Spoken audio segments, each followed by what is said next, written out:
Good early morning, everyone. It's 4 a.m. I woke up like an hour ago, came over to John Ross's. We are going to drive to Texas to buy cars because that is a perfectly normal way to spend your weekend. What cars? Well, a German one and a Japanese one. The plan is to go to San Antonio and then go to Dallas and then come home. And hopefully that'll goes to plan. Hopefully I don't pass out because I got like 2 hours of sleep. How about you, Gavin? Makes you feel any better. I'm not running on any sleep, so. That sounds like a mistake. Poor decisions were made. After much driving, we arrived here and wherever we are. What city is this? San Antonio. San Antonio. We're here so that John Ross could look at this car. Turned out to have quite a few issues, so he passed on it, and now we're just sitting here. We've got like 2 hours to kill. We got to meet my guy at 7 o'clock back in Arlington, but that gives us 2 hours to sit around and try to find something else. John Ross wants to buy a car. That's what we came to do. It's gonna happen. We're gonna try. If not, I'll find some $500 car and we'll drive that back for sure. Oh yeah. Oh, the world's our oyster, isn't it? Yes, it is.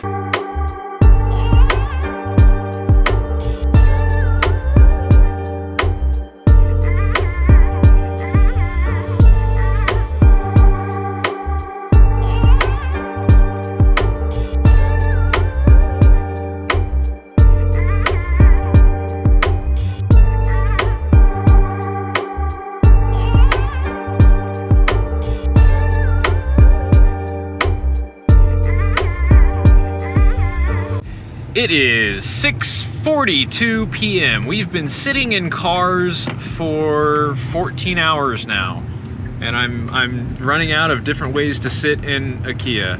But we are just down the street from the car that I am buying after, unfortunately, John Ross's Lexus did not pan out. No. So hopefully this goes well, and I leave here the proud owner of a terrible decision. Hey, well, look, in the trunk of this car, I found a car. Cool. Let's go see if we can turn that into something. Car acquired. It's actually the next day now. We just kind of went back to the hotel and had some non-alcoholic beverages. So I'm gonna go see a few friends here in the DFW area, and then we're gonna head back to Wichita, and I'll actually show you what this car is all about. I'm sure you already know what it is based on this view here, but you know, hopefully it all goes well. John Ross did buy something. This is the primo content y'all come here for. Got that JR booty.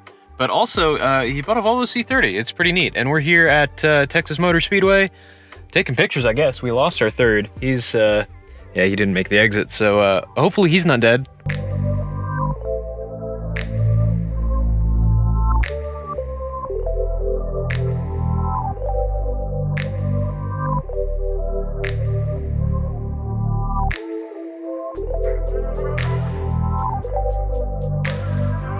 I have nothing interesting to shoot. This is just behind the scenes. This is a fake mini car track.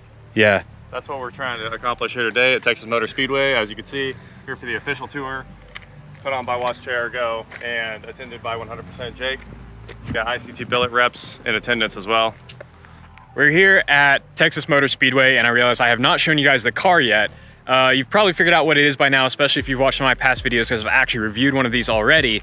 I bought a BMW 3 Series, not just any 3 Series, but a 330i, and not just any 330i, this is a ZHP. And if you're not sure what that is, it's like a step below the M3. They never made a sedan M3. They made this, it's a performance package on top of the 330, really. It's got a few extra doodads here or there, and we're just gonna take a quick look at it. We're on our way back to Wichita. Hopefully it makes it.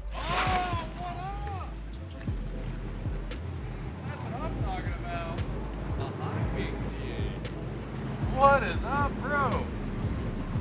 Man, my day just got better.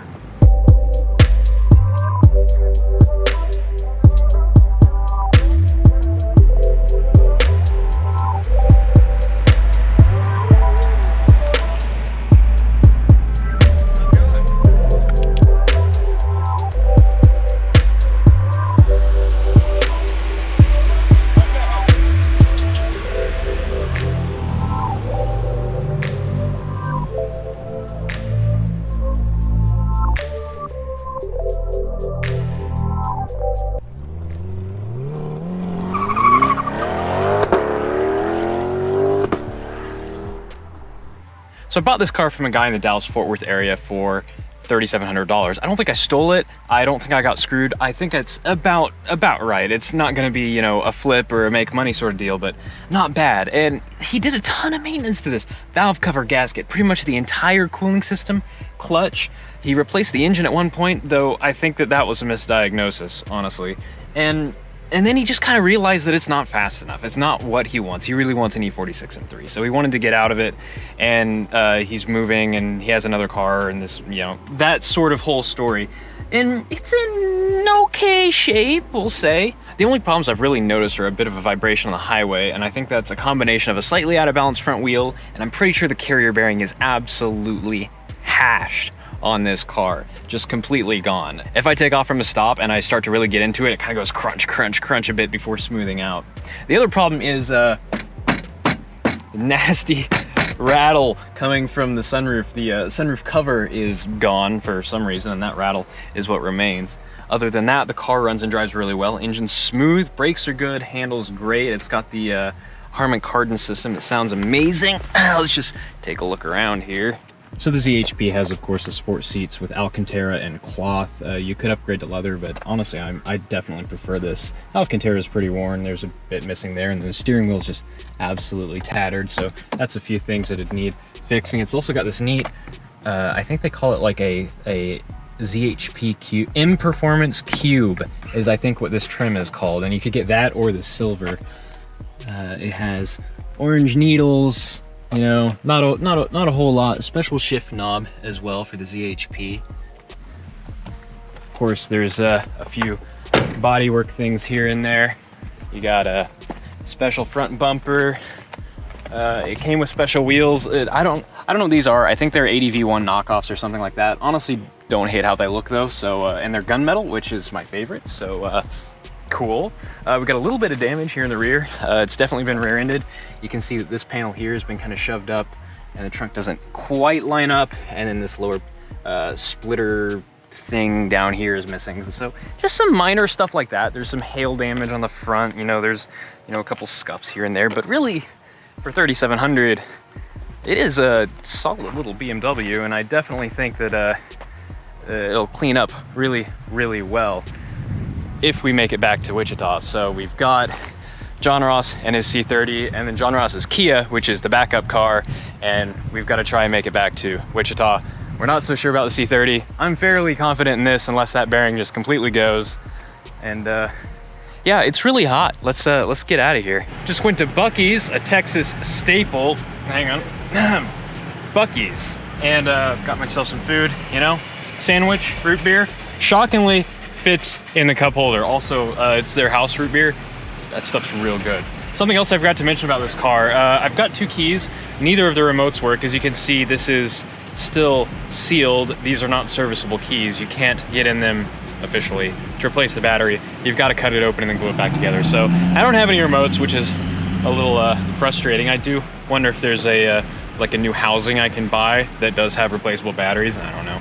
And the other thing is the rear left tail light melted, like the part that holds the bulbs and stuff melted and has been removed. So I have no rear left brake lights, turn signals, or any of that thing. So I've got hyper flashing and, you know, minor stuff like that. I've already looked around. There's plenty of that sort of thing in salvage yards in Wichita, so I think I'm good to go.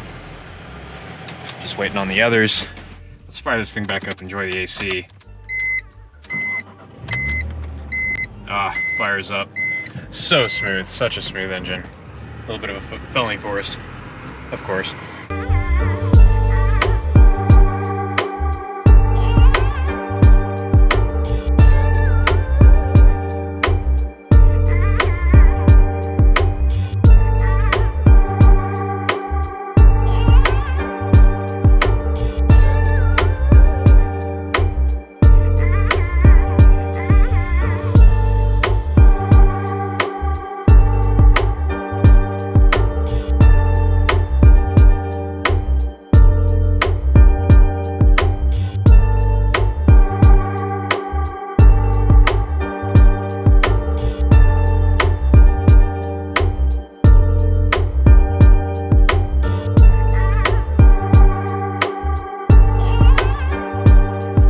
trip update, I no longer want to alive because look at this traffic. Traffic slows to 20 miles an hour. Man, I wish I could go that fast. My gosh. We're just chilling. And of course, JR and Gavin are in automatics, and I'm back here getting a leg workout in my far superior sports sedan. It's a good time. I don't understand how Oklahoma, we are in Oklahoma, you can tell by all the red dirt. I don't understand how Oklahoma has managed to be under construction for like its entirety. It's the last time I was down there was like a year ago. For the last year, the entirety of Oklahoma has been under construction. It's absurd, and that's the most Oklahoma thing ever. And I'm sure this is gonna end up like the Grand Cimarron Highway and be the worst road in existence when it's done. I don't know how you mess up a road that badly, but boy howdy, the Oklahomans managed it somehow. One of my tires is definitely not a circle anymore. I've got vibrations at high speeds, but then, oh my gosh, this Hyundai behind me just cut in front of a truck. There's no way the dude in the truck could have seen him. But I have vibrations at high speeds, but then at low speed, the car just kind of rocks back and forth. So I definitely have an egg-shaped tire at this point. So that's part of my vibration, and then the carrier bearing's another part of my vibration. So between all that stuff, I've pretty much just been getting a full massage this entire trip back, which sounds better than it is, actually.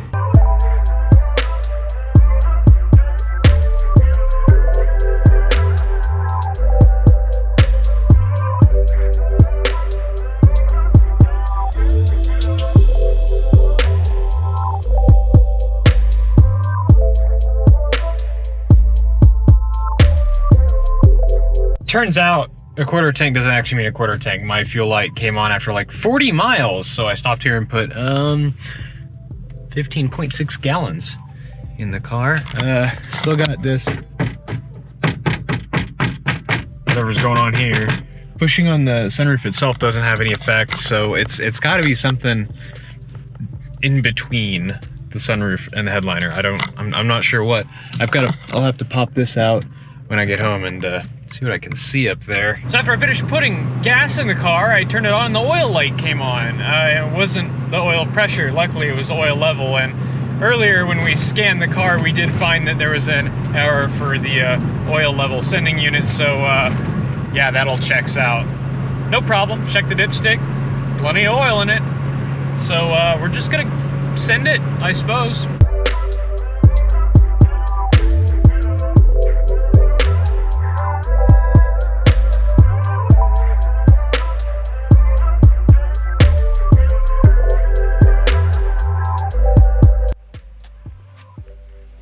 Well, the car's made it back to Kansas, and with no major issues, really. I mean, I've still got all my typical squeaks, rattles, and vibrations, but it didn't break down, and I've still got that oil level sensor. It never gave me any more issues, but it's something to fix. Overall, I gotta say the trip was a success. We went down to Texas, got some cars, brought them back, and they made it. We didn't even have to use any of our emergency equipment until after we got back, apparently. Disaster struck, but not on the trip. Yep, just on my truck. That is a flat boy there. Dig over it. Look forward to more with this BMW in the coming weeks. I'm gonna go through this thing, try and figure out what all needs done, and start tackling it. Hopefully I can turn this thing into a really nice daily driver on a budget German sports sedan. I've always wanted one of these. I'm super stoked to get to work on and own one. Leave a comment, like, subscribe if you haven't already. I'll see y'all in future videos. Thanks for watching.